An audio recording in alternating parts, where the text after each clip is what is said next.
Hello बच्चों, कैसे हैं। उम्मीद करता हूँ आप सब स्वस्थ होंगे। तो आज हम लोग पढ़ेंगे कक्षा 7 का इतिहास का पहला पाठ, जिसका शीर्षक है इस्लाम का भारत में आगमन। तो शुरू करते हैं हम लोग। अल्लाह के प्रति पूर्ण विश्वास, समर्पण एवं निष्ठा ही इस्लाम है। इस्लाम क्या है? अल्लाह के प्रति पूर्ण विश्वास, समर्पण एवं निष्ठा ही इस्लाम है। इस्लाम का उदय अरब देश के मक्का में हुआ। कहाँ पर हुआ इस्लाम का उदय? अरब देश के मक्का में हुआ और धीरे धीरे पूरे विश्व में इसका प्रसार हो गया। 7वीं शताब्दी में भारत पर अरबों के आक्रमण के बाद भारतीय लोग इस्लाम से परिचित हुए और धीरे धीरे इस्लाम भारतीय संस्कृति का अंग बन गया। 7वीं शताब्दी का मतलब आप लोग यहाँ पे समझ रहे हैं? 7वीं शताब्दी का मतलब है जैसे 601 से लेकर के 699 ईस्वी तक का जो समय है, ये सब क्या किसके अंतर्गत कहा जाएगा? 7वीं शताब्दी के अंतर्गत कहा जाएगा। यानी जैसे ही 600 पूरा होता है, उसके बाद एक जैसे ही आता है, उसके बाद से ये 7वीं शताब्दी शुरू हो जाती है। तो मतलब इसी के दौरान जो घटनाएं घटित हुई, तो ये सब ये जो समय काल है, ये 7वीं शताब्दी का समय काल है। आगे फिर हम लोग देखते हैं। अगली हेडिंग जो है हमारी क्या है, ध्यान देंगे हम लोग। ये इस्लाम धर्म की शुरुआत। इस्लाम धर्म की शुरुआत। अब यह अरब देश की बात है। कहाँ की बात है? अरब देश। अरब देश जो है कहाँ पर है? हमारे मध्य एशिया वाला जो भाग है, मतलब यूरोप के दक्षिण और पूर्व में और अफ्रीका से पूर्व में जो भाग है, और भारत के आपके जम्मू कश्मीर से जो पश्चिम और उत्तर के कोने में भाग है, वो वाला भाग जो है वो क्या है? ये सब अरब देश हैं। यहाँ पे तमाम छोटे छोटे इस्लामिक देश हैं। तो यहाँ पर हम ध्यान देंगे, यह अरब देश की बात है। वहाँ के मक्का नामक शहर में सन 570 ईस्वी में हज़रत मोहम्मद साहब का जन्म हुआ। किसका जन्म हुआ? हज़रत मोहम्मद साहब का जन्म हुआ। और मोहम्मद साहब कुरैश कबीले के थे। उनके कबीले का क्या नाम था? कुरैश कबीला। ध्यान दोगे आप लोग यहाँ पर। उनका जो कबीला था उसको हम लोग क्या कहते थे? कुरैश कबीले। उस समय अरब में अनेक छोटे छोटे कबीले थे जो लगातार एक दूसरे से लड़ते रहते थे। ये लोग बहुत सारे देवी देवताओं की पूजा करते थे। मतलब वहाँ पे उस समय क्या था? कर्मकांड, अंधविश्वास का बहुत तेज़ी से बढ़ रहा था। और इन सब घटनाओं को देख करके मोहम्मद साहब काफ़ी विचलित उनका मन हो रहा था, और वह लोगों को जागरूक करने का प्रयास करना शुरू कर दिए। आगे हम लोग देखते हैं उसी के कड़ी में, हज़रत मोहम्मद इन कबीलों के बीच आगामी सौहार्द एवं भाईचारा बढ़ाने के लिए यह संदेश देने लगे कि ईश्वर एक है। ईश्वर क्या है? ईश्वर एक है।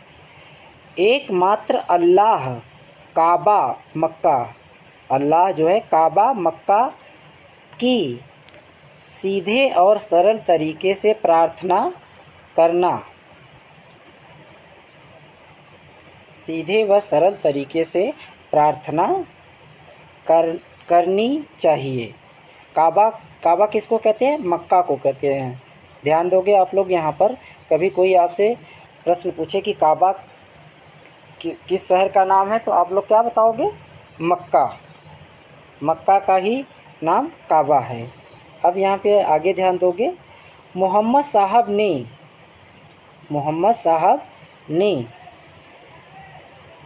कहा कि अल्लाह को मानने वाले सब लोग बराबर हैं और एक है। अल्लाह को मानने वाले सब लोग बराबर हैं और एक है। मतलब इसमें कोई ऊंच नीच की भावना नहीं है। ये मोहम्मद साहब कहते थे। हालांकि मोहम्मद साहब के मरने के बाद इस्लाम धर्म में तमाम प्रकार की बुराइयां और अच्छाइयां और भी जुड़ती चली गईं। वो भी जहाँ पर सभी लोग एक माना गया, वहीं पे तमाम वंश के आधार पर या कबीले के आधार पर वे अलग अलग हो गए। वो हर कोई अपने आप को श्रेष्ठ घोषित करने लगा। तो इस प्रकार से उनमें तमाम संघर्ष भी आए। और इस्लाम धर्म में आपको पहले मैं बता भी चुका हूँ कि दो संप्रदाय बन गए, एक शिया और एक सुन्नी, जबकि ऐसा कुछ भी नहीं है। मोहम्मद साहब की सोच थी, उन्होंने कभी सपने में भी नहीं सोचा था कि जिस समाज की हम रचना कर रहे हैं वो समाज इस तरह से अलग अलग भागों में खंडित होगा। चलो फिर आगे हम ध्यान देते हैं। सब एक हैं। प्रारंभ में मक्का शहर के कई लोगों ने मोहम्मद साहब की बातों का विरोध किया। आप अच्छी तरह से जानते हैं कि जब भी कोई नया नियम कानून जो कुछ भी आता है, तो लोग अगर उसके बारे में नहीं जानते हैं तो अधिकतर लोग उसका विरोध करने वाले ही होते हैं। समझ गए कि नहीं? तो मक्का छोड़कर जब सब विरोध करने लगे तो मोहम्मद साहब को मक्का छोड़कर 622 ईस्वी में दूसरे शहर मदीना जाना पड़ा। मतलब मक्का में मोहम्मद साहब का इतना अधिक विरोध होने लगा कि 622 ईस्वी में दूसरे शहर मदीना उनको जाना पड़ा। इसका यह जाना हिजरत कहा जाता है। क्या कहा जाता है? हिजरत कहा जाता है। यानी मोहम्मद साहब का मक्का को छोड़ करके मदीना जाना, उसे हिजरत कहा जाता है। और इसी समय से मुसलमानों का हिजरी संवत प्रारंभ होता है। देखो, हर एक धर्म में एक उनका अपना कैलेंडर है और उसी के आधार से वह अपने को और अपने जो भी उनकी ऐतिहासिक गतिविधियां हैं उसका लेखन करते हैं। तो जैसे हिंदू धर्म का क्या है? शक संवत है, और यहाँ पर विक्रम संवत भी है। और जैसे ग्रेगोरियन कैलेंडर ईसाई धर्म का है, जो कि इंटरनेशनल लेवल पर उसे मान्यता मिली हुई है और सभी लोग उसे फॉलो करते हैं लगभग। तो जिसमें हिजरत ग्रेगोरियन कैलेंडर में ही जनवरी से लेकर के दिसंबर माह है। तो आगे हम लोग देखते हैं। मदीना में ही पवित्र कुरान की रचना हुई। कहाँ पर हुई? मदीना में ही। यहीं पर उनकी शिक्षाओं को निश्चित रूप मिला। धीरे धीरे अरब के सारे कबीले मोहम्मद साहब की बातें मानने लगे। जब उन कबीलों में भी जागरूकता आई तो वो लोग देखे कि नहीं, मोहम्मद साहब जो बातें कह रहे हैं वो हमारे हित की है। इसलिए वो कबीले भी मोहम्मद साहब का जो कभी विरोध करते थे वो सब मोहम्मद साहब को मानने लगे। इस्लाम धर्म अरब देश से प्रारंभ होकर दुनिया के कई देशों में फैला। मोहम्मद साहब की मृत्यु 632 ईस्वी में हुई। इस्लाम 3 बुनियादी सिद्धांत हैं। इस्लाम के कितने हैं? इस्लाम के 3 बुनियादी सिद्धांत हैं। समता, समानता तथा बंधुत्व। इस्लाम धर्म में लोग मानते हैं अल्लाह एक है और वे उसके बंदे हैं, तथा हज़रत मोहम्मद साहब अल्लाह का पैगाम मीन्स संदेश लाने वाले पैगंबर हैं। समझ गए कि नहीं? मतलब अल्लाह जो है वो तो है ही सर्वश्रेष्ठ, लेकिन उनके जो विचार, अल्लाह का जो संदेश है, यानी अल्लाह हमारे हित के लिए क्या करना चाहता है या हमारे किन कार्यों से खुश है या नाखुश है, वो सब बातें कौन हमारे पास पहुंचाने का कार्य कर रहा है? पैगंबर मोहम्मद साहब। ऐसा इस्लाम धर्म में मान्यता है। और उनका इष्ट देव कौन है? अल्लाह है इस्लाम धर्म का। तो ये देखो, ये मक्का का शहर है और ये उसके बगल में जो छोटा सा है ये मदीना है। तो ये मदीना है आपका, और ये जो है ये मक्का है। तो इसे देख लेना आप लोग, और फिर हम लोग आगे बढ़ते हैं नेक्स्ट पेज पे, जो कि दूसरा पार्ट है। अब थोड़ा सा 1 मिनट, ये देखो, ये आपका मक्का शहर है। ये कौन सा शहर है? मक्का शहर है। अब आगे बढ़ते हैं हम। मोहम्मद साहब की क्या शिक्षाएं हैं उसके बारे में हम लोग थोड़ा यहाँ पे चर्चा करेंगे। तो ध्यान दोगे बच्चों? मोहम्मद साहब की शिक्षाएं। क्या है? मोहम्मद साहब की शिक्षाएं। मोहम्मद साहब ने इस्लाम धर्म के मानने वालों के लिए जीवन में निम्न 5 सिद्धांत, कितने सिद्धांत उन्होंने बताया? 5 सिद्धांत बताया है मोहम्मद साहब ने, निर्धारित किए। पहला क्या है आपका? कलमा। पहला क्या है आपका? कलमा। दूसरा क्या है आपका? नमाज। तीसरा आपका क्या है? रोज़ा। चौथा आपका क्या है? ज़कात। और पाँचवा क्या है आपका? हज। तो कलमा के बारे में हम लोग ध्यान देते हैं। कलमा का मतलब क्या है? अल्लाह एक है और मोहम्मद साहब उसके पैगंबर हैं। अल्लाह क्या है? अल्लाह एक है। यानी इस्लाम धर्म में अल्लाह के अलावा और किसी भी देवी देवता की कोई पूजा पाठ करने का प्रावधान नहीं है। वहाँ पे सिर्फ अल्लाह ही है और कोई वहाँ पर, जैसे हिंदू धर्म में तमाम देवी देवताओं का उल्लेख है और तमाम मान्यताएं भी हैं, लेकिन इस्लाम में ऐसा कुछ नहीं है। इस्लाम में सिर्फ एक अल्लाह का ही है उल्लेख। और उनके पैगंबर कौन है? मोहम्मद साहब। अल्लाह का पैगंबर यानी संदेश वाहक कौन है? मोहम्मद साहब है। नमाज के बारे में देखते हैं। प्रतिदिन 5 बार नमाज पढ़ना, यानी अल्लाह को याद करना, यानी जो धार्मिक अनुष्ठान है उनका नमाज पढ़ने का, वो प्रतिदिन 5 बार नमाज पढ़ना है। लोग नहीं कहते हैं 5 वक्त का नमाजी है, तो यही 5 बार नमाज पढ़ना। तीसरा जो पॉइंट है, रोज़ा यानी रमज़ान के पवित्र महीने में रोज़ा का मतलब होता है व्रत रखना। मतलब जैसे हिंदू धर्म में दशहरे वगैरह या और भी तमाम धार्मिक जब त्यौहार आते हैं जिसमें कि व्रत वगैरह फास्ट रखते हैं, तो वही यहाँ पे इस्लाम धर्म में रोज़ा रखा जाता है। उसी को हम क्या कहते हैं? रोज़ा कहते हैं, जो रमज़ान के पवित्र महीने में आता है, 1 महीने का। अगला पॉइंट जो है वो ज़कात है। ज़कात से क्या है? अपनी उपार्जित आय का 40वां हिस्सा गरीबों को सहायतार्थ देना। मतलब अपनी जो आपकी आमदनी है उसका 40वां हिस्सा जो है वो किसको दिया जा रहा है? गरीबों को।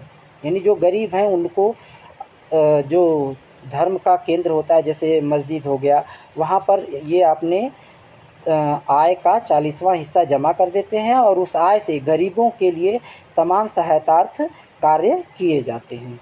हज जो है, हज पूरे जीवन में एक बार मक्का की तीर्थ यात्रा करना, यानी विश्व के कोने के में कहीं भी इस्लाम को मानने वाले हों, लेकिन वह उनके अपने पूरे जीवन काल में कम से कम एक बार क्या करना है?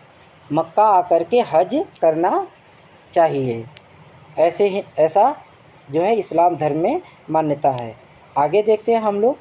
मोहम्मद साहब के देहावसान के बाद अरब में खलीफाओं का प्रभुत्व स्थापित हो गया। समझ गए कि नहीं? यहाँ पर खलीफा जो बन रहे हैं, यानी मोहम्मद साहब की जब मृत्यु हो गई तो एक नया पद का सृजन किया गया। वो क्या था? खलीफा। अब धर्म का प्रधान कौन बन गया? खलीफा बन गए, प्रभुत्व स्थापित हो गया। खलीफा पैगंबर के उत्तराधिकारी के रूप में मुस्लिम जगत के धार्मिक गुरु बन गए। जैसे हमारे हिंदू धर्म में क्या है? शंकराचार्य प्रमुख हैं, उसी प्रकार से इस्लाम में जो है वो खलीफा प्रमुख थे उस समय, लेकिन वो भी बाद में खलीफा का पद समाप्त कर दिया जाता है।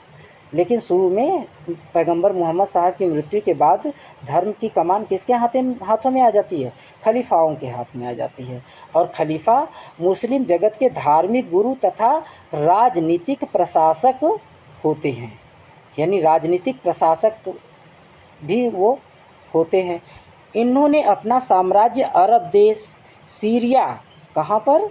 सीरिया और इराक, ईरान, मिस्र, उत्तरी अफ्रीका और स्पेन जो है आपका यूरोप महाद्वीप में पड़ता है, तक फैलाया। अगली हेडिंग क्या है हमारी? भारत में इस्लाम धर्म, यानी भारत में कैसे इस्लाम धर्म का आगमन हुआ, इसके बारे में यहाँ पर चर्चा की गई है। भारत में इस्लाम धर्म समय समय पर कई तरह से आया व फैला। जैसे अरबों द्वारा भारत पर आक्रमण से, यानी जब अरबों ने भारत पर आक्रमण किया तो उसके द्वारा भी यहाँ पर इस्लाम का आगमन हुआ। अरब व्यापारियों के माध्यम से। पहले क्या था, अरब के जो व्यापारी होते थे वो भारत में आकर के यहाँ से यहाँ की सामानों को खरीद करके ले करके अरब देश में या उधर से अरब देश के माध्यम से यूरोप या अफ्रीका महाद्वीप के देशों में वो व्यापार करते थे और वहाँ की जो वस्तुएं होती थी वो भारत में ला करके सप्लाई करते थे। ईरानी शरणार्थियों और यहाँ पर तो जब वो व्यापारी आते थे तो वो भी उनके आचार विचार, रहन सहन, खान पान वो यहाँ के लोगों को देखते थे, तो यहाँ के लोगों का वो अपने जीवन में अपनाते थे और यहाँ के जो लोग थे उन लोगों के रहन सहन, खान पान को अपने जीवन में अपनाते थे। इस प्रकार से संस्कृति का आदान प्रदान हुआ और इस्लाम धर्म का भारत में भी प्रादुर्भाव हुआ। सूफ़ी संतों के आने से, सूफ़ी संत जो थे, सूफ़ी संत ये भी आए तो इनकी वजह से भी तमाम भारत में इस्लाम धर्म के बारे में जानकारी लोगों को हुई। भारत में इस्लाम धर्म के प्रसार के प्रमुख कारण निम्नलिखित थे। पहली हेडिंग जो है वो क्या है आपकी, अरबों का आक्रमण। ध्यान देंगे हम ये लोग यहाँ पर, पहली हेडिंग अरबों का आक्रमण।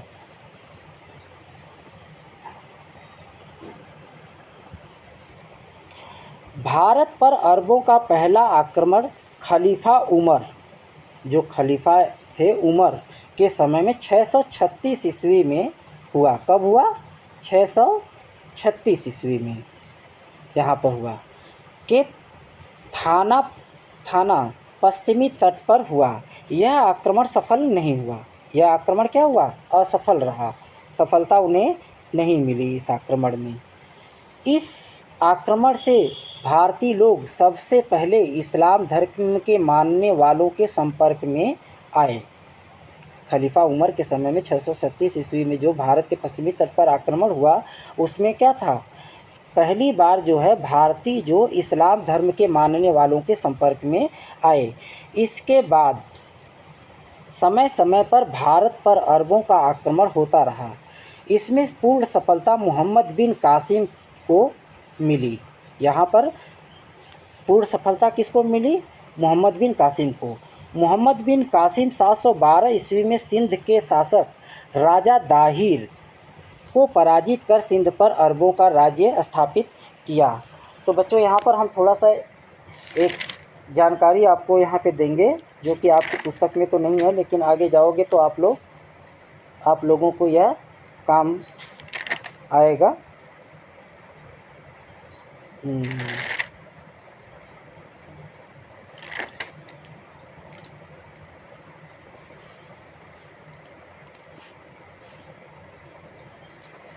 जिस समय मोहम्मद बिन कासिम सिंध पर आक्रमण करता है तो वहाँ का राजा दाहिर रहता है। तो दाहिर की 2 पुत्रियाँ रहती हैं और चूँकि दाहिर युद्ध में परास्त हो जाता है और वह युद्ध में मारा जाता है। अब इसकी 2 पुत्रियाँ होती हैं। उस समय खलीफा जो है वो स्त्रियों को बहुत सम्मान देते थे।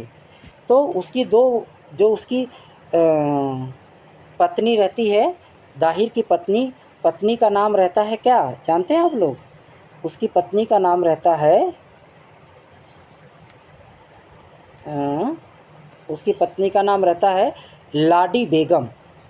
दाहिर की पत्नी का जो नाम रहता है वो लाडी बेगम।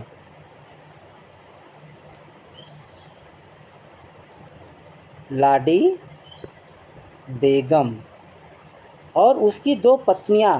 तो लाडी बेगम को क्या करता है मोहम्मद बिन कासिम, उससे स्वयं विवाह कर लेता है।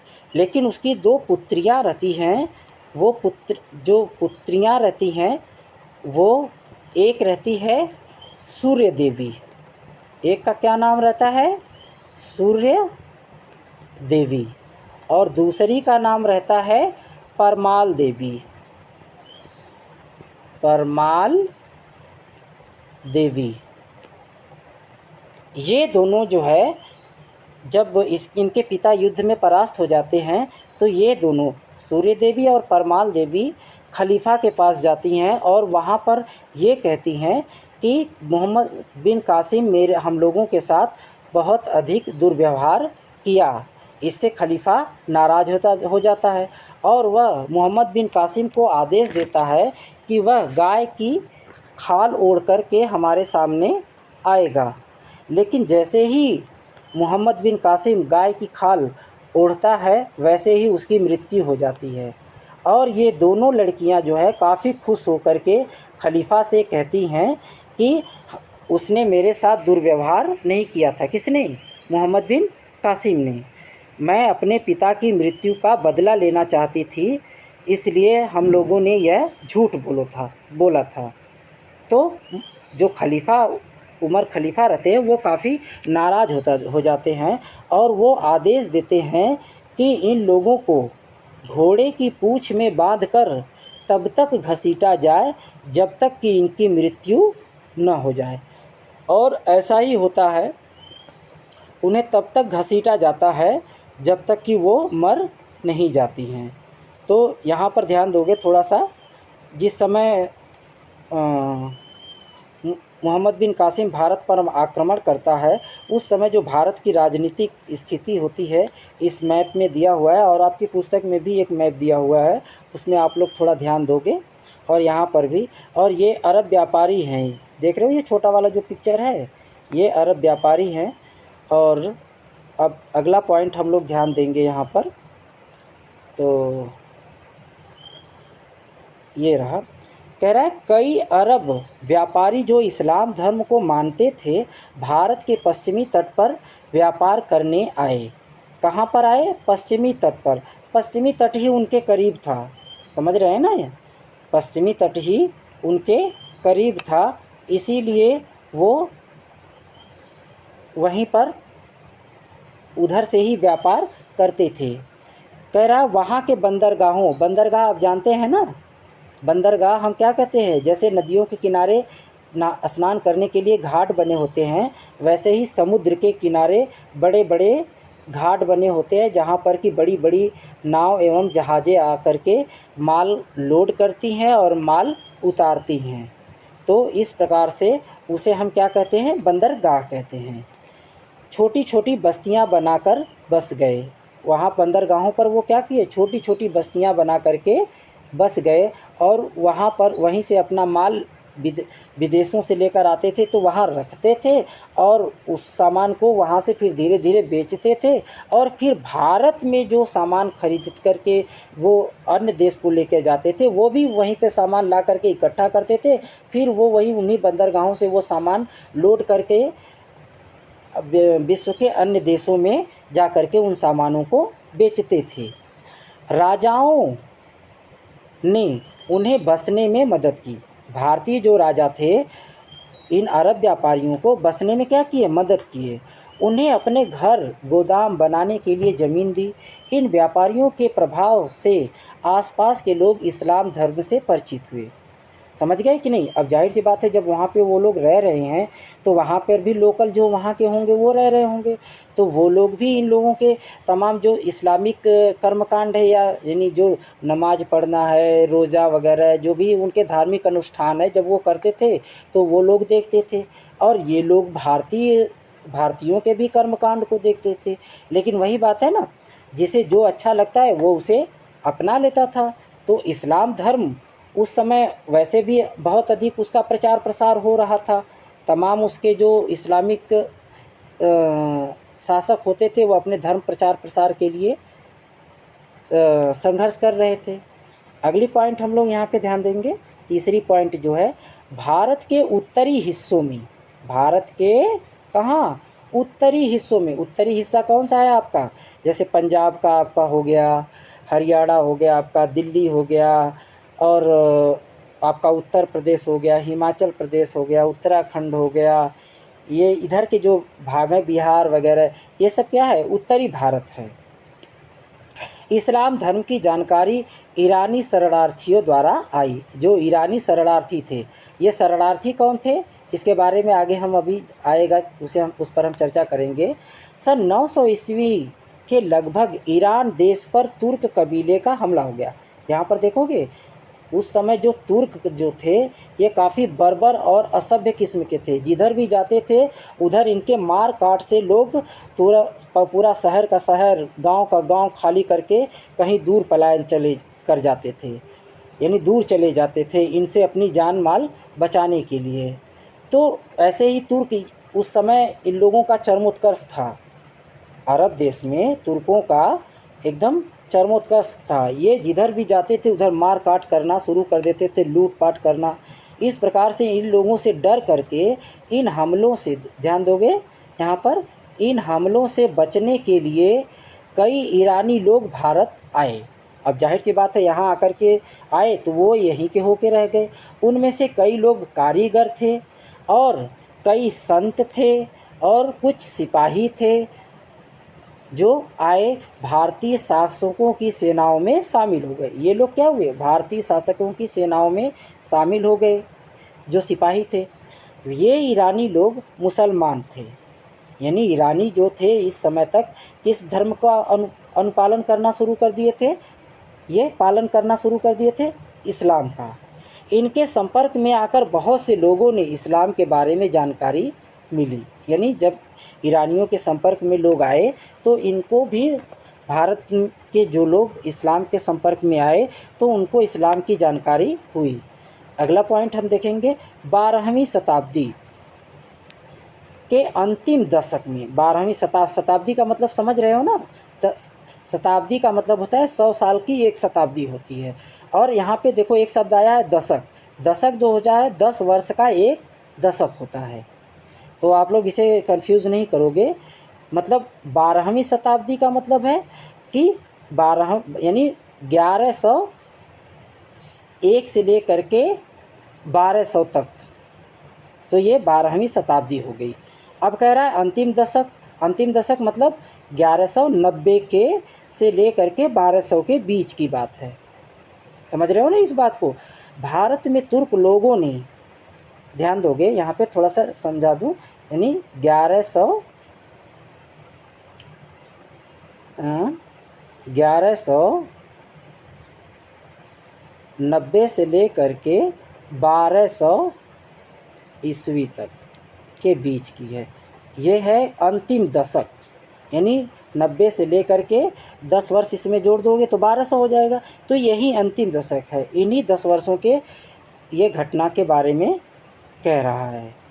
तो यहाँ आप लोग ध्यान दोगे।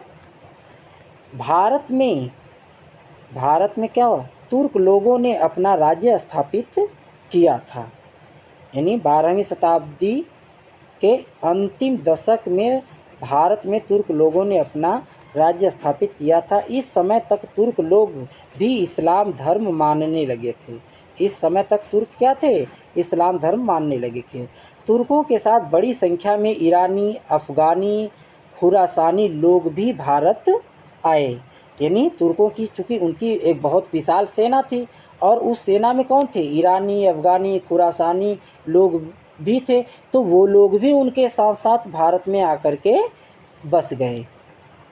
अब अगले पॉइंट जो है वो 12वीं शताब्दी से 16वीं शताब्दी के बीच कई ऐसे संत हुए जैसे कबीर, नानक, तुकाराम, रामानंद,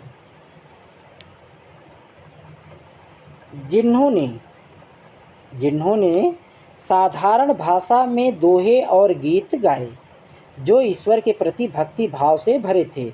मतलब उन लोगों ने क्या, ईश्वर के प्रति तमाम दोहे लिखे जो सरल भाषा, साधारण भाषा में लिखे थे, जो आम लोगों की भाषा में लिखते थे ताकि आसानी से लोग समझ सकें और उसके भाव को समझ करके अपने जीवन में अच्छे विचारों का प्रचार प्रसार कर सकें।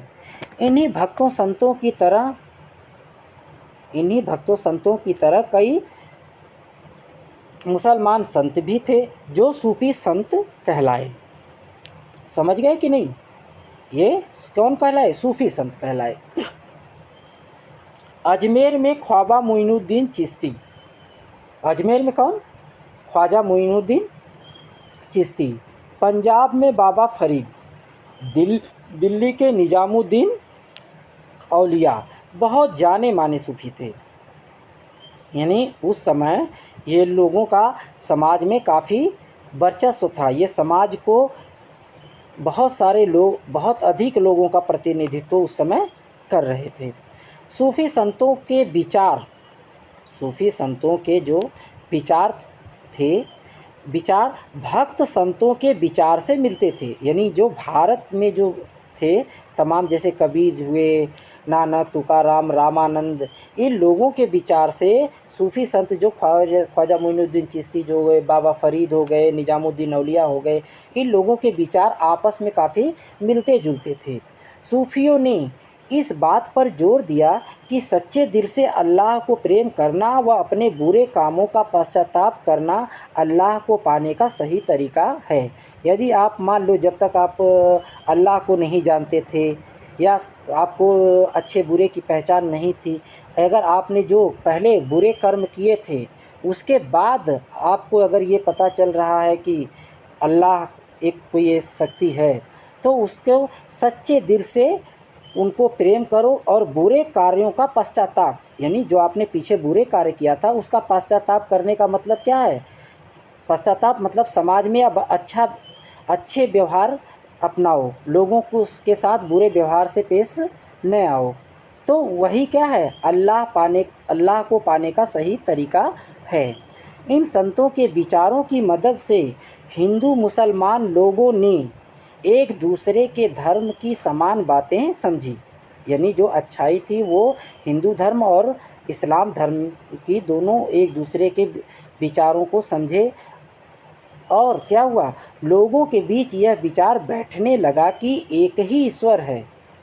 यानी उन लोगों के बीच में भी यह विचार बैठने लगा कि ईश्वर, हिंदू धर्म के लिए ईश्वर था और इस्लाम के लिए अल्लाह था।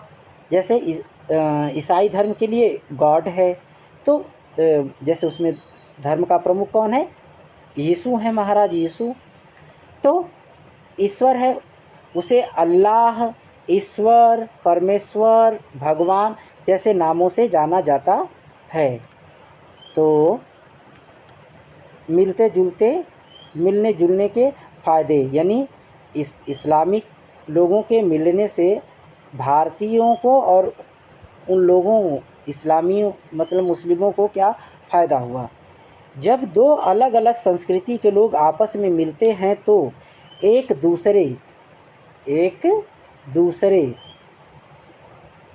से बहुत कुछ सीखते हैं। जाहिर सी बात है, आप कहीं भी जाते हो तो वहाँ के लोगों को कुछ न कुछ आपको भी उन लोगों से सीखने को मिलता है और वो लोग भी आप लोगों से सीखते हैं। जब अरब लोग भारत आए तो वे अपने साथ वहाँ अरब के रीति रिवाज, धर्म क्या था उनका? इस्लाम लेकर के आए। जाहिर सी बात है, जब वो इस्लाम धर्म को मानने वाले थे तो इस्लाम तो उनके साथ ही आएगा। अरबों तथा भारतीयों ने एक दूसरे से बहुत कुछ सीखा। इससे इनके रहन सहन तथा जीवन में बदलाव आया। अरबों ने कई भारतीय ग्रंथों का अरबी भाषा में अनुवाद किया। अरबों ने किस भाषा में अनुवाद किया? अरबी भाषा में इनके ग्रंथों को, जो भारत में थे। ध्यान दोगे? अगले पेज पे हम लोग चलते हैं और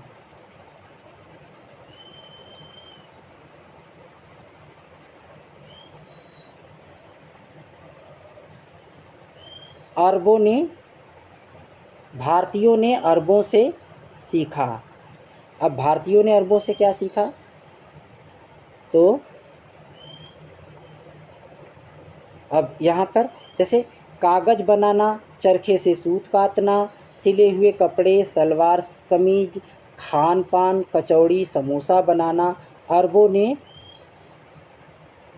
भारतीयों से सीखा। और हिंदी संख्या से अरबी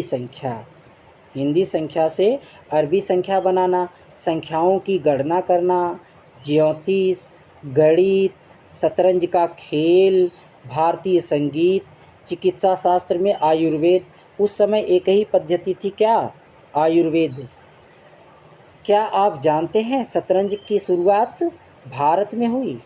हाँ, ये याद कर लो यहाँ पर, शतरंज की शुरुआत कहाँ से हुई? भारत से हुई। अब यहाँ पे जैसे देवनागरी के कुछ अंक दिए हुए हैं, देखो ये 1 2 3 4 5 6 7 8 और अंतर्राष्ट्रीय अंक मतलब इंग्लिश वाले जो वर्ड हैं, अरे नंबर हैं 0 1 2 3 4 5 6 7 8 9। यहाँ पे अरबी भाषा भी दिया हुआ है, लेकिन इसमें नहीं टाइप हो पाया, तो उसे आप लोग अपनी पुस्तक से ज़रूर देख लेंगे।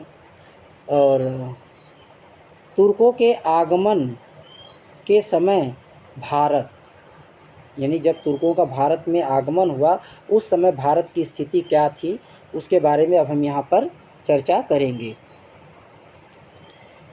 उत्तर भारत में इस्लाम के आगमन के समय कोई शक्तिशाली शासक नहीं था। मतलब जिस समय तुर्क भारत पर आक्रमण करने को तैयार थे, उस समय भारत में कोई ऐसा एक शक्तिशाली शासक नहीं था जो इन लोगों का विरोध कर सके। उस समय भारत में तमाम छोटे छोटे राज्य थे जो आपस में ही खुद ही लड़ा करते थे। तो इस प्रकार से, और वो संगठित भी नहीं थे, उन्हें हर कोई को ये मतलब लालच रहता था कि अगले राज्य को मार करके मैं अपने राज्य का विस्तार ज़्यादा से ज़्यादा कर सकूं। वो आपस में इसी को लेकर के लड़ते रहते थे, और वो बाहरी आक्रांताओं को भी भारत में आक्रमण करने के लिए समय समय पर ऐसे भी साक्ष्य मिलते हैं कि उन्होंने आमंत्रित किया। 11वीं शताब्दी, ध्यान दोगे यहाँ पर, 11वीं शताब्दी के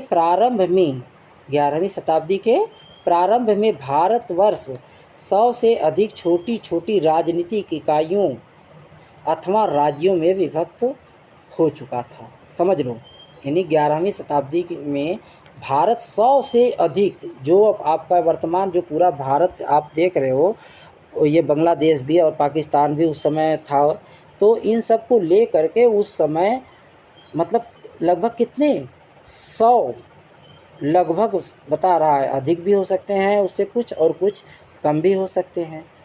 तो छोटे बड़े 100 से अधिक नहीं, लगभग नहीं कह रहा है 100 से अधिक छोटी राजनीतिक इकाइयाँ अथवा राज्यों में विभक्त हो चुका था, जिस पर कई छोटे बड़े राजा तथा सामंत शासन करते थे। देखो, राजा के अधीन सामंत कार्य करता था, समझ गए कि नहीं? सामंत जो होता था राजा के अधीन कार्य करता था, और सामंत ही राजा को टैक्स वगैरह वसूल करके देता था समय समय पर।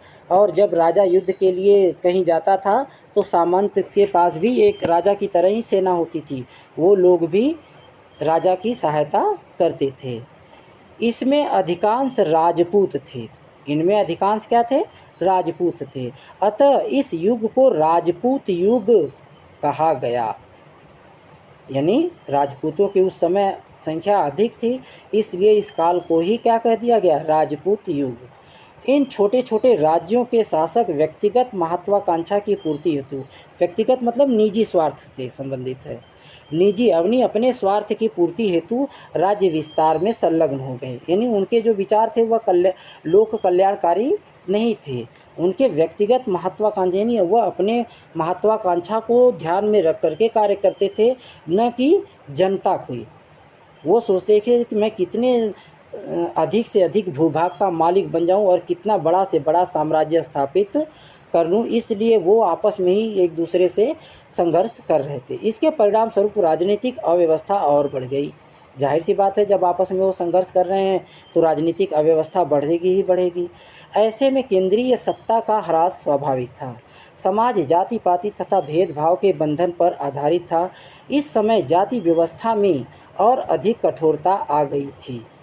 भारतीय समाज अपने खान पान एवं आचार विचार को श्रेष्ठ समझता था, अतः दूसरे देशों में क्या हो रहा है उससे परिचित होने का न प्रयास किया गया और न ही लाभ उठाया गया। अब ध्यान दोगे यहाँ पर थोड़ा सा, यहाँ पर कह रहा है कि ऐसे केंद्रीय सत्ता का ह्रास स्वाभाविक था। समाज क्या था? जाति पाति भेदभाव के बंधन पर आधारित था। आप आज भी देख रहे हो भारत में भारत की सबसे प्रमुख जो समस्या वर्तमान में भी देखा जाए तो जाति ही है।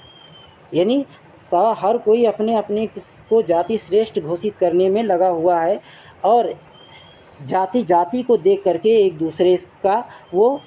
दूसरे से संघर्ष कर रहे हैं।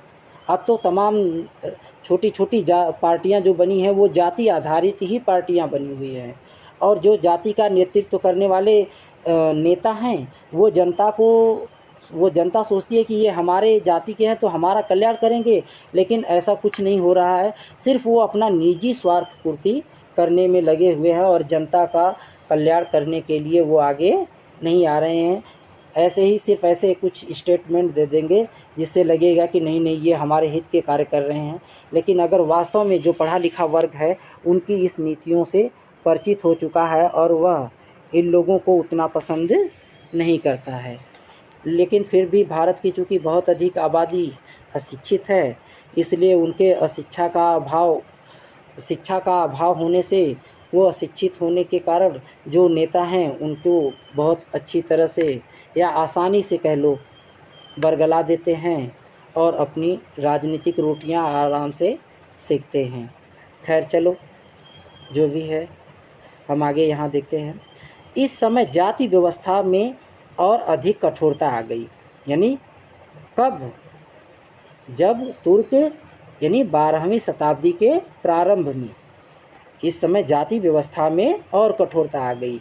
भारतीय समाज अपने खान पान आचार विचार को श्रेष्ठ समझता था। यानी जो यहाँ के लोग थे भारत के, ये उनको सोचते थे कि मैं विश्व का सबसे अच्छा खान पान और आचार विचार, यानी हमारे जो आचार विचार है, रहन सहन, पहनावा वगैरह या जीवन शैली जो है वो क्या है, सबसे श्रेष्ठ है। अतः दूसरे देशों में क्या हो रहा है उससे परिचित होने का न तो वो कभी प्रयास किए और न ही उसका लाभ उठाए, और उसी का परिणाम रहा कि क्या हुए, यहाँ के राजा परास्त हो गए। अब यहाँ पर ध्यान दोगे, जब तुर्क आक्रमण होता है यहाँ पर तो क्या होता है, यहाँ पे तुर्क आक्रमण। उन दिनों भारत में कई छोटे छोटे राजा और सामंत थे। उत्तर भारत में चौहान, तोमर, गढ़वाल, चंदेल, चालुक्य जैसे राजपूत वंशों के राज्य थे। इसी समय तुर्कों ने, तुर्कों का राज्य क्या था, ईरान, अफ़गानिस्तान व तुर्किस्तान में था, भारत में अपना राज्य फैलाने के लिए आक्रमण करना आरंभ किया। उसी कड़ी में जो पहला तुर्क जुड़ता है वो कौन है, महमूद गजनवी का भारत पर आक्रमण। अब यहाँ पर आप लोग ध्यान दोगे कि महमूद गजनवी भारत पर जब आक्रमण करता है तो उसकी क्या घटना होती है। तो एक यहाँ पर एक फैक्ट और आपको बता दूं कि महमूद गजनवी का जो पिता था उसका क्या नाम था, तो उसके पिता का नाम था सुबुक्तगीन। उसके पिता का क्या नाम था,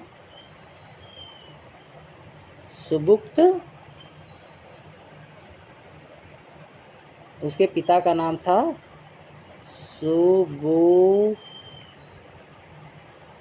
पेन चल नहीं रही है, सुबुक्तगीन।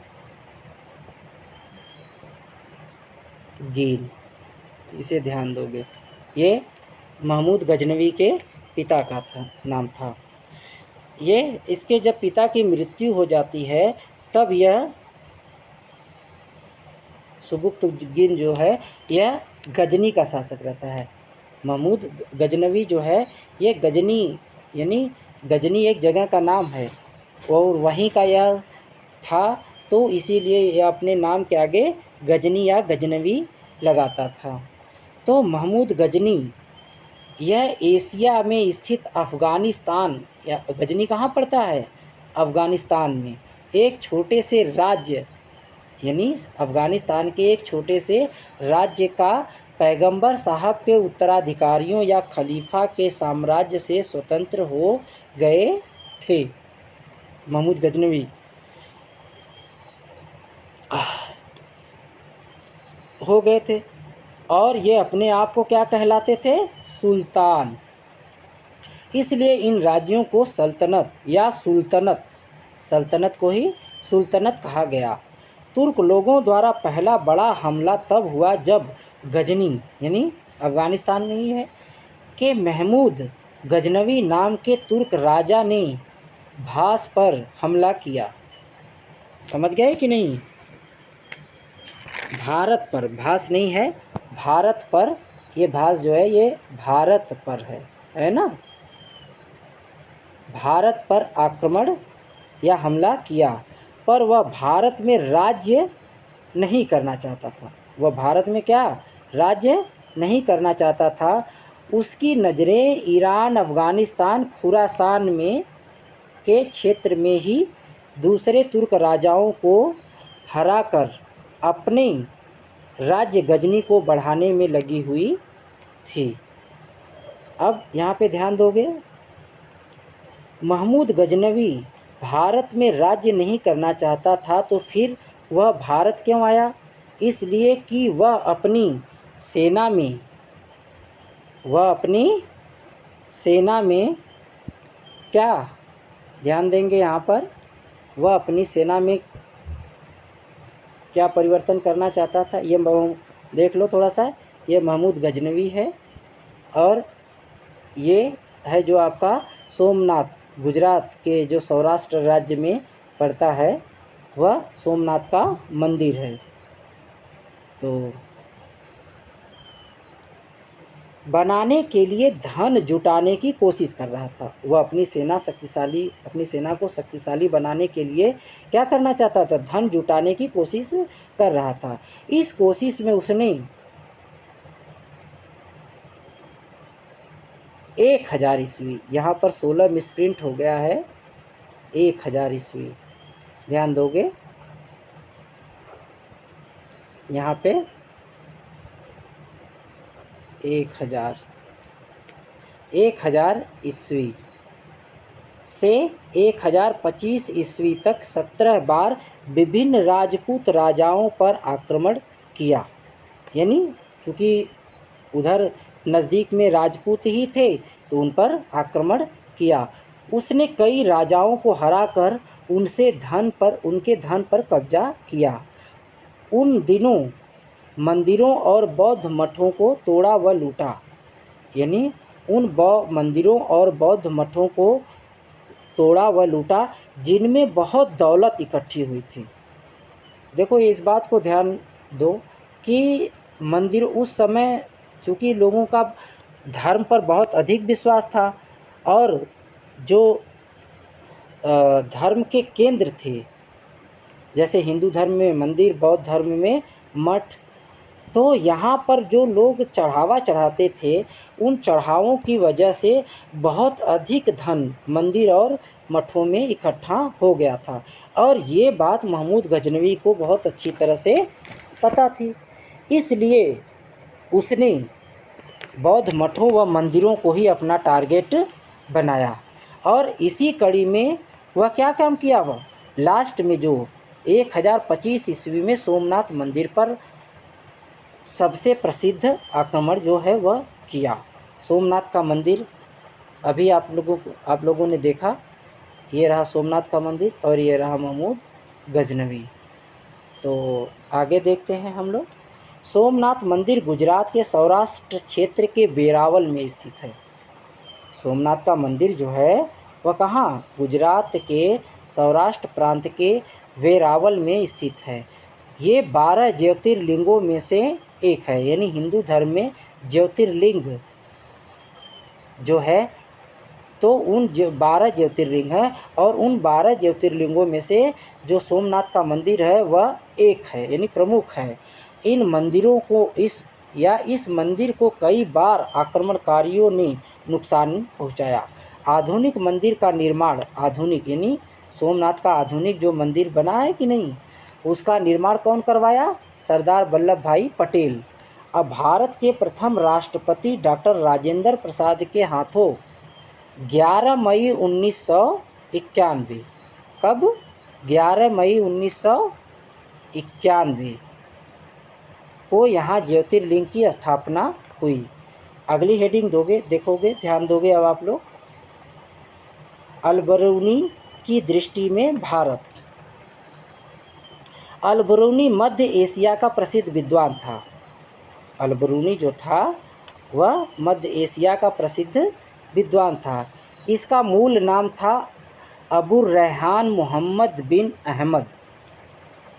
इसका जन्म 973 ईस्वी में खीवा एक जगह का नाम है जो मध्य एशिया में पड़ता है, में हुआ। अलबरूनी महमूद गजनी का समकालीन था और उसके साथ भारत आया। उसने यहाँ किसके साथ आया? महमूद गजनवी के साथ। ध्यान दोगे, अगर कोई क्वेश्चन बनाता है कि अलबरूनी भारत किसके साथ आया, तो क्या बताओगे? महमूद गजनवी के साथ आया। और जैसे अलबरूनी का मूल नाम क्या था, तो अबू रेहान मोहम्मद बिन अहमद था, समकालीन था और उसके साथ भारत आया। उसने यहाँ संस्कृत भाषा, भारतीय दर्शन, ज्योतिष शास्त्र का अध्ययन किया और पुराणों का अध्ययन करने वाला प्रथम मुसलमान अलबरूनी था। यानी पुराणों का उससे पहले बाहर के लोगों ने अध्ययन, यानी मुस्लिम के समाज के और भी विद्वान लोगों ने नहीं किया था। सर्वप्रथम किसने किया था? अलबरूनी ने ही किया था। अलबरूनी ने अपनी पुस्तक किताब उल हिंद, अलबरूनी की पुस्तक का क्या नाम है? किताब उल हिंद, जिसे हम तहकीके हिंद भी कहते हैं, जो 80 अध्यायों में विभाजित है। 11वीं शताब्दी के में भारत के सामाजिक एवं सांस्कृतिक जीवन, समाज यानी समाज, रीति रिवाज, तौर तरीके आदि पर विस्तार से जानकारी दिए हैं, जिसके मुख्य अंश निम्नलिखित हैं। ध्यान दोगे कौन कौन से मुख्य है? विदेशियों के प्रति यहाँ के लोगों के विचार बहुत संकुचित थे। समझ गए कि नहीं? यानी विदेशी जब कोई आता था तो उसके प्रति उन लोगों के विचार क्या थे? बहुत संकुचित थे। उनसे ज़्यादा वो मिलना या घुलना पसंद नहीं करते थे।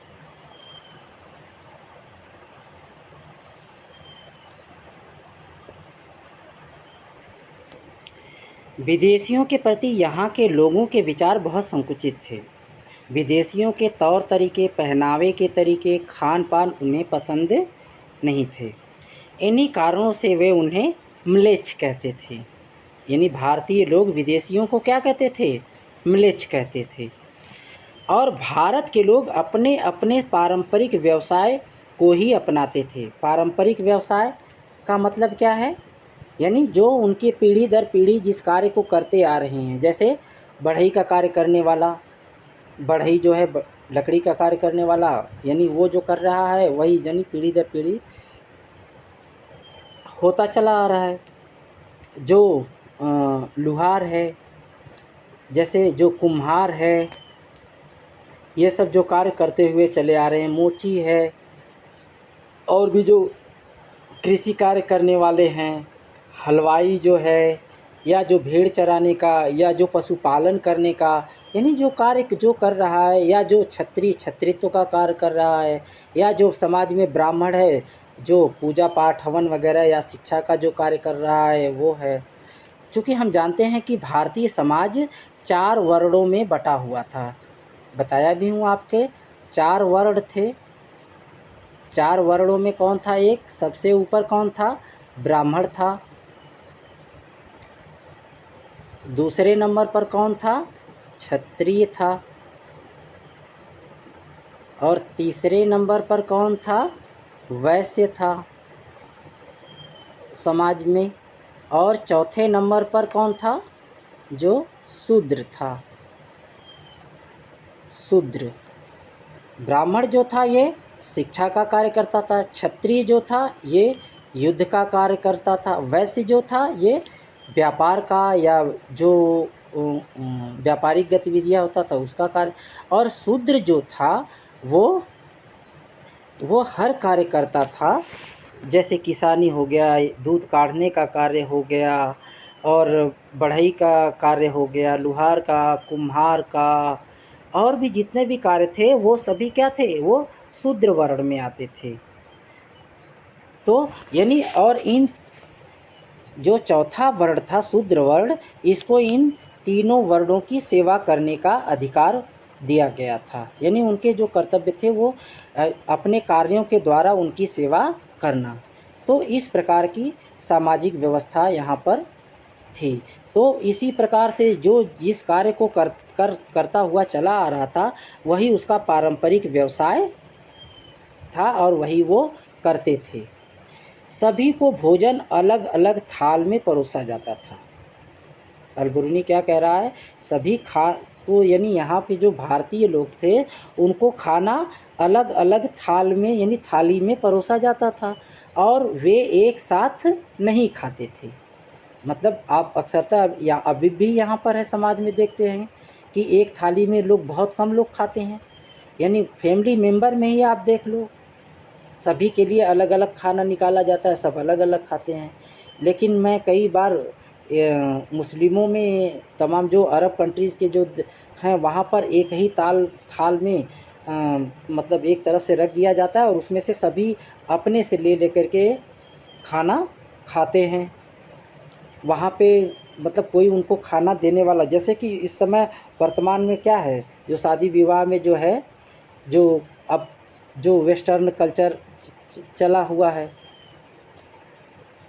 तो इस प्रकार से वहाँ पर पहले था, अब यहाँ पर धीरे धीरे यहाँ भी लोग अब हो रहा है। तो ये वे ऐसा मानते थे कि वो एक थाल में खाने से लोगों में भाईचारा प्रेम व्यवहार बढ़ता है और सब जब अलग अलग खाते हैं तो उनमें उतनी प्रगाढ़ता या एक दूसरे से भाईचारा जो उतने अच्छी तरह से नहीं आता है। वो उन यहाँ पर अलबरूनी का यही कहने का तात्पर्य है। फिर कह रहा है भारत में लोग दैनिक कार्यों को करने में शगुन को महत्वपूर्ण मानते थे। आज भी आप लोगों ने एक परंपरा जो शगुन के बारे में आप जानते ही होंगे। शगुन, कोई भी कार्य करने से पहले शगुन देखते हैं, यानी शुभ शुभ कार्य करने है तो जैसे कुछ लेन देन का जो है कहते हैं ये शगुन है, ये शुभ है। हिंदुओं में ईश्वर के प्रति सम्मान और विश्वास है। हिंदुओं में ईश्वर के प्रति सम्मान और विश्वास है। उनका मानना है कि ईश्वर एक है और अनादि है और अनंत है और क्या है, स्वतंत्र है, सर्वशक्तिमान है, सर्वज्ञ है, सबसे बुद्धिमान है, जीवंत है, जीवन दाता है और क्या है, शासक है। ऐसी उनकी किसकी मान्यता है, हिंदुओं की मान्यता है। तो आगे देखते हैं।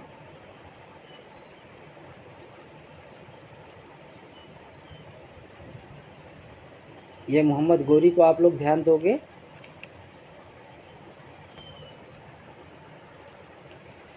फिर कह रहा है भारतीय खगोल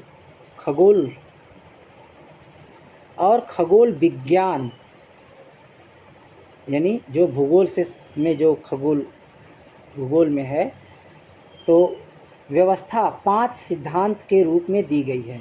पृथ्वी, ग्रह, उनका आकार और घूमना, सूर्य ग्रहण, चंद्र ग्रहण, अक्षांश, देशांतर, इनके पर्यवेक्षण के उपकरण तथा अन्य खगोलीय तथ्यों की भारतीय अवधारणाएं हैं। भारतीय गणितज्ञ तथा खगोल शास्त्री योग्य है, लेकिन उन्होंने इस ज्ञान के निष्कर्ष पर ध्यान नहीं दिया। पृथ्वी, तत्व, अंतरिक्ष तथा समय और इसके विभाजन में पुराणों में वर्णित पारंपरिक विषयों को भारतीयों ने मान्यता दी है। समझ गए कि नहीं।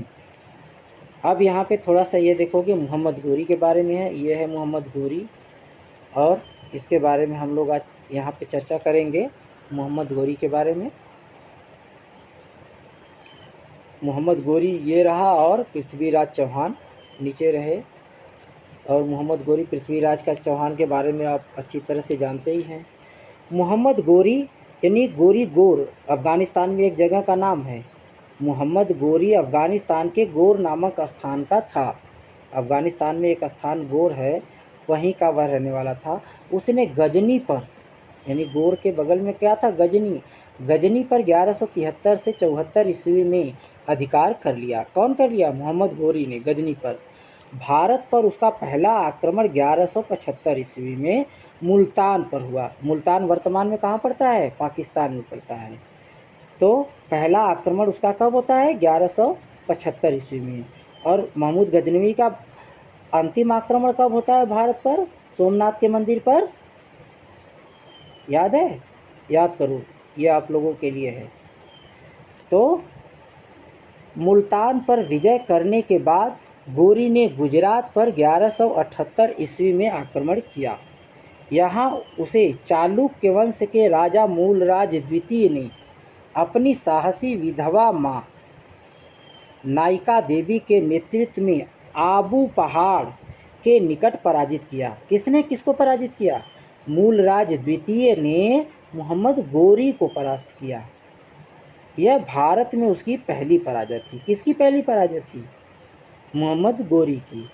इस पराजय के बाद गौरी ने अपने आक्रमण का मार्ग बदला, यानी जिस मार्ग से वह भारत पर आक्रमण कर रहा था, अब उस मार्ग को बदल करके वह कोई और दूसरे मार्ग को अपनाया। उसने पंजाब पर आक्रमण किया। किस पर आक्रमण किया?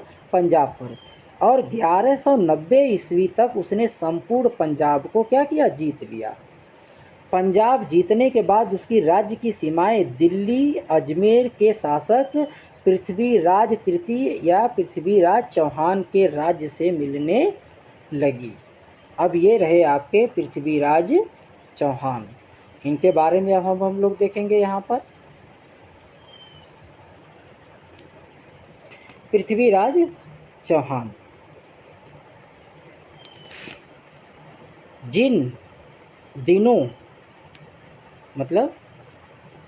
दिनों मोहम्मद गौरी भारत पर आक्रमण कर रहा था, उस समय चौहान को चाहमान भी कहा जाता है, वंश के राजा पृथ्वीराज तृतीय या पृथ्वीराज चौहान भी अपने राज्य का विस्तार करने में लगे हुए थे।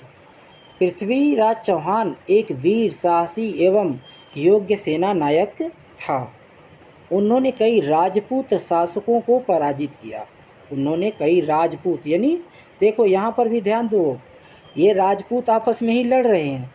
चंदेल शासक परमार्दी देव भी था। इनमें चंदेल शासक परमार्दी देव भी था।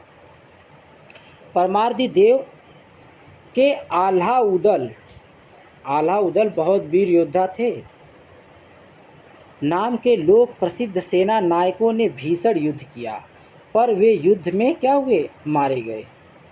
मटिंडा पर मोहम्मद गौरी के अधिकार कर लेने के बाद पृथ्वीराज चौहान मोहम्मद गौरी के मध्य संघर्ष की स्थिति बन गई। अब ध्यान दोगे 11 जो तराई का प्रथम युद्ध। क्या? तराई का प्रथम युद्ध मोहम्मद गौरी के बारे में। अब यहाँ पर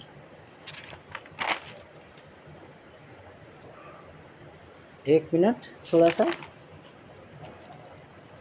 मोहम्मद गौरी तराई का युद्ध होता है मोहम्मद गौरी के बीच में। तो यहाँ ध्यान दोगे, मोहम्मद गौरी तथा पृथ्वीराज चौहान के मध्य पहला युद्ध, तराई का पहला। तराई जो है कहाँ पड़ता है? हरियाणा के करनाल जिले में। मैदान में 1191 ईस्वी में। कब? 1191 ईस्वी में। इस युद्ध में मोहम्मद गौरी की हार हुई। इस समय तक पृथ्वीराज चौहान जो था वह अपनी शक्ति के चरमोत्कर्ष पर था, और मोहम्मद गौरी क्या हुआ? पृथ्वीराज चौहान से हार गया और वह जान बचा करके भागा। मोहम्मद गौरी 1 साल तक शांत रहा, क्योंकि वह देखो बहुत तेज थे। वो एकाएक आक्रमण करना, रात के समय आक्रमण करना, और चुपके से ऐसे वह आक्रमण करते थे कि अगले को पता भी नहीं चलता था, और तब तक वह काफ़ी उस राज्य को तहस नहस कर देते थे और वहाँ पर वो बहुत आसानी से विजय प्राप्त कर लेते थे। इस दौरान उसने अपनी सेना शक्तिशाली बनाया। किस दौरान? जब मोहम्मद गोरी पृथ्वीराज चौहान से परास्त हो गया तो 1 साल तक वह अपनी सेना को शक्तिशाली बनाने का कार्य किया और 1 साल जस्ट बाद 1192 ईस्वी में उसने पुनः पृथ्वीराज चौहान पर आक्रमण किया। दोनों के बीच एक बार पुनः तराई के मैदान में भीषण युद्ध हुआ। इस बार पृथ्वीराज चौहान की हार हुई और हमारे यहाँ के जो राजा होते थे वो क्या करते थे, जैसे ही वह विजयी होते थे जश्न मनाने में बिजी हो जाते थे और इसका फ़ायदा वो अगला उठाता था और जैसे ही वह आक्रमण करता था तब तक ये जश्न मना रहे होते और बहुत आसानी से इन पर आक्रमण करके वह विजय प्राप्त कर लेता था। पृथ्वीराज चौहान को बंदी बना लिया गया, यानी पृथ्वीराज चौहान मोहम्मद गोरी से पराजित हो गए तो उनको बंदी बना लिया गया और पृथ्वीराज चौहान को पराजित करने के बाद मोहम्मद गोरी 1194 ईस्वी में कन्नौज, ध्यान दोगे यहाँ पर, कन्नौज शासक जयचंद को चंदावर नामक स्थान पर पराजित किया।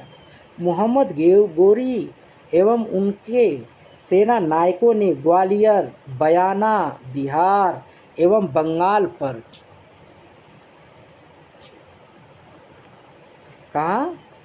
ग्वालियर, बयाना, बिहार एवं बंगाल पर विजय प्राप्त की। मोहम्मद गोरी की मृत्यु के बाद 1206 ईस्वी में, यानी 1206 ईस्वी तक लगभग संपूर्ण उत्तर भारत इनके अधीन आ चुका था और 1192 ईस्वी में तराई के द्वितीय युद्ध जो था वह निर्णायक सिद्ध हुआ। मोहम्मद गोरी के जीत ने तुर्कों के लिए भारत के द्वार क्या किए, खोल दिए। अब ऐसी स्थिति में क्या होता है फिर आगे हम लोग देखते हैं। खोल दिए जिससे सल्तनत काल की शुरुआत हो गई, यानी 1206 ईस्वी में ऐसा माना जाता है कि भारत में सल्तनत काल की शुरुआत हुई और पहला शासक कौन था, कुतुबुद्दीन ऐबक, जिसके बारे में हम लोग अगले पाठ में या आगे के पाठ में पढ़ेंगे। अब जो अगली हेडिंग है तुर्कों की जीत के कारण। इतिहासकार राजपूतों की हार व तुर्कों की जीत के अलग अलग कारण बताते हैं। मतलब यहाँ पर भी इतिहासकार एक मत नहीं है, उनको कुछ और कारण समझ में आता है कि इस वजह से तुर्क विजयी हो गए और राजपूत हार गए किसी इतिहासकार का, यानी सभी इतिहासकार अलग अलग मत देते हैं और सभी इतिहासकारों के मतों का यहाँ पर निचोड़ जो है वह लिखा गया है पुस्तक में। तो आगे हम लोग देखते हैं। इतिहासकारों के बीच इस बात को लेकर के सहमति नहीं है, फिर भी मुख्य रूप से तुर्कों की जीत के निम्नलिखित कारण हैं। पहले का क्या कारण है, राजपूत राजाओं में एकता का अभाव। जाहिर सी बात है क्योंकि वो तमाम छोटे छोटे राज्यों में विभक्त थे और वो आपस में ही संघर्ष कर रहे तो उनमें कहाँ से एकता आएगी। फिर कह रहा है राजपूतों द्वारा पुरानी युद्ध प्रणाली व शस्त्रों का प्रयोग करना, यानी राजपूत अपने आप को श्रेष्ठ, यानी भारतीय क्या थे, अपने आप को ही सबसे ज़्यादा श्रेष्ठ समझते थे। वो समझते थे कि हम लोगों में इतना श्रेष्ठ विश्व के और कोई है ही नहीं और इसका खामियाजा उन्हें बहुत अच्छी तरह से आगे भुगतने को मिला। राजपूतों द्वारा पुरानी युद्ध प्रणाली व शस्त्रों का प्रयोग करना, यानी इस समय तक राजपूत क्या थे, भाला और तलवार का ही प्रयोग करते थे, लेकिन तुर्क क्या थे, तुर्क सेना के पास अच्छी नस्ल के घोड़े व फुर्तीले घुड़सवारों का होना और तुर्क सैनिकों का कुशल तीरंदाज होना, जो कि भारतीय सेना में नाम मात्र के लिए ही रहा होगा, नहीं तो यहाँ पर ऐसा नहीं था। भारतीय समाज में व्याप्त ऊंच नीच, अब यहाँ पे ये बहुत बड़ा कारण है और भारत जब भी गुलाम हुआ है उसमें सबसे बड़ा रोल इसी का रहा है क्यों? क्योंकि ये जाति पाति एक दूसरे से छुआछूत जो भेदभाव की भावना अपनाते हैं, इसकी वजह से यह संगठित नहीं हो पाते हैं, जिससे कि यह कभी कभी जो बाहरी आक्रमणकारी आते हैं उनका यह बहुत खुल करके सहयोग करते हैं, जिससे कि वो यहाँ के राजाओं पर आसानी से विजय प्राप्त कर लेते हैं। तो आज का पाठ यहीं तक समाप्त होता है। थोड़ा सा इसे भी हम लोग देख लेते हैं, इन्हें भी जानो। अरबों ने सिंध विजय का विस्तृत उल्लेख अरबों ने सिंध विजय का विस्तृत उल्लेख अरबी भाषा में लिखित चचनामा नामक ग्रंथ में मिलता है।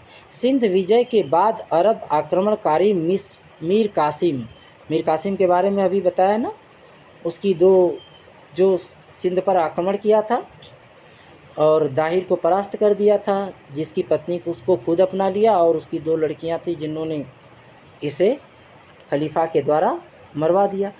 भारत में सर्वप्रथम जजिया कर लगाया था मीर कासिम ने ही। भारत में क्या था? सिंध में। कहाँ पर?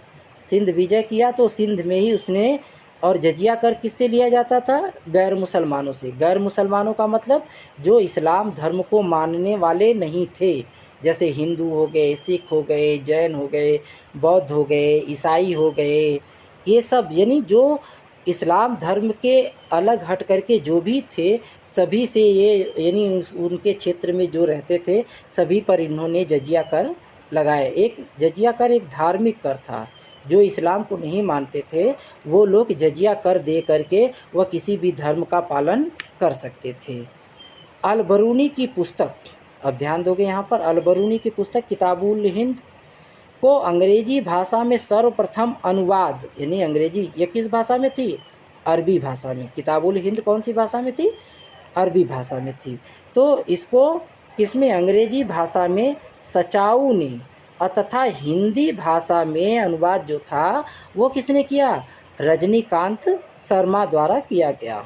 मोहम्मद गोरी का सेना नायक इख्तियारुद्दीन मोहम्मद बख्तियार खिलजी। ध्यान दोगे यहाँ पर, मोहम्मद गोरी का एक सेना नायक था जिसका नाम था इख्तियारुद्दीन मोहम्मद बख्तियार खिलजी ने बिहार को जीतने के पश्चात नालंदा एवं विक्रमशिला विश्वविद्यालय को नष्ट कर दिया।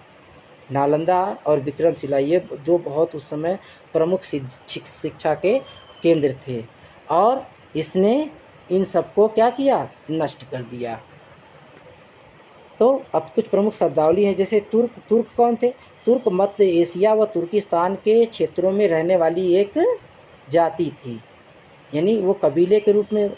देखो मध्य एशिया में ये जो अरबियन कंट्रीज़ हैं यहाँ पर पहले लोग कबीले के रूप में ही रहते थे और वो कबीले का ही नाम, उसे जाति में कह लो या कबीला जो भी कहना हो कह लो, लेकिन वो अपने आप को उसी कबीले का ही मान करके चलते थे और उस कबीले में ही उन लोगों की सभी आवश्यकताओं की पूर्ति होती थी, जैसे सब वैवाहिक संबंध वगैरह सब कुछ वैसी में होता था। हिजरत क्या है? मोहम्मद साहब का मक्का छोड़ करके कहाँ जाना? मदीना। मक्का से मदीना जाना। अभ्यास, निम्नलिखित प्रश्नों के उत्तर, ये आप लोगों को प्रश्न दिया गया है और हमारा टेलीग्राम का चैनल जो है वो है और व्हाट्सएप ग्रुप है, नीचे डिस्क्रिप्शन में वो उसका लिंक दिया हूँ, उस पर आप जा कर के आप लोग उसमें से ये आपको PDF फार्म में आपको मिलेगा और उसको आप लोग डाउनलोड करके इन सभी प्रश्नों के उत्तर जो है वो आप लोग प्राप्त कर सकते हैं। और लास्ट में हम आप लोगों से यही कहेंगे कि जितना ज़्यादा और जितनी तेज़ी गति से आप लोग यहाँ पर सब्सक्राइबर बढ़ाएंगे उतनी ही तेज़ी गति से उतनी ही जल्दी हम आपसे लाइव होंगे और बेहतर तरीके से आप लोगों को बोर्ड पर समझा पाएंगे। जब आप लोग प्रश्न करेंगे तो हम आप लोगों को बेहतर तरीके से और समझा पाएंगे, तो ध्यान देंगे। तो इस प्रकार से ये प्रश्न हैं और इनके उत्तर हैं। सब कुछ मैं बहुत अच्छी तरह से इसमें दिया हूँ और जो आप लोगों को त्रुटि समझ में आए या गलती समझ में आए, लगे कि ये गलत है, वो आप लोग हमें मैसेज के थ्रू ज़रूर सूचित करेंगे, ताकि अगली क्लास में हम उसमें सुधार ला सकें और आप लोगों को और बेहतर तरीके से समझा सकें। तो इस पर ध्यान देंगे आप लोग। और ये लास्ट वाला जो प्रश्न है, देखे ध्यान दोगे आप लोग। देखो, ये स्थान है, ये देश है, राजधानी है और ये भाषा है। सिंध के बारे में जैसे बार बार चर्चा हो रहा, तो सिंध वर्तमान में कहाँ पर है? पाकिस्तान में। और पाकिस्तान की राजधानी कहाँ है? इस्लामाबाद। और उस देश की जो राष्ट्रीय भाषा जो या राजकीय भाषा है वो क्या है? उर्दू है। और खीवा का जो ये उज़्बेकिस्तान में है और उज़्बेकिस्तान की राजधानी जो है वो ताशकंद है। दा पर आ की मात्रा ये नहीं है, ताशकंद है, दा मत समझ लेना, ये ताशकंद,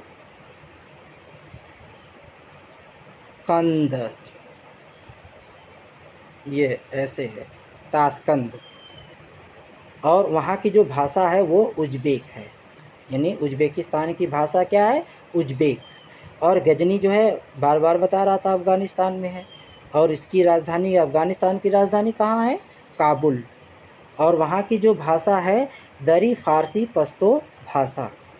और गोर भी अफ़गानिस्तान है और अफ़गानिस्तान की राजधानी वही काबुल और वही भाषा। मदीना जो है वो सऊदी अरब, और अरबा नहीं है, अरब है। ये आ की मात्रा गलत लग गया है, ये अरब है, समझ गए कि नहीं? ये अरब, ये है अरब। और इसकी जो राजधानी है, सऊदी अरब की राजधानी कहाँ है? रियाद। और उसकी भाषा क्या है? अरबी। तो इस प्रकार से आज की क्लास यहीं पे समाप्त होती है। और आप लोग ज़्यादा से ज़्यादा इसे लाइक करें, शेयर करें, और जितने ज़्यादा सब्सक्राइब जितनी जल्दी होंगे उतनी बेहतर तरीके से आप लोगों को मैं और भी सब्जेक्ट बेहतर तरीके से पढ़ा पाऊँगा। तो इसी के साथ आज मैं ये क्लास यहीं पे समाप्त करता हूँ। जो त्रुटियां हैं मैं उम्मीद करता हूँ आप ज़रूर लिंक में कमेंट में लिखेंगे, जिससे कि हमें जानकारी होगी और हम उसमें आने वाली अगली क्लास में उसको सुधार करेंगे।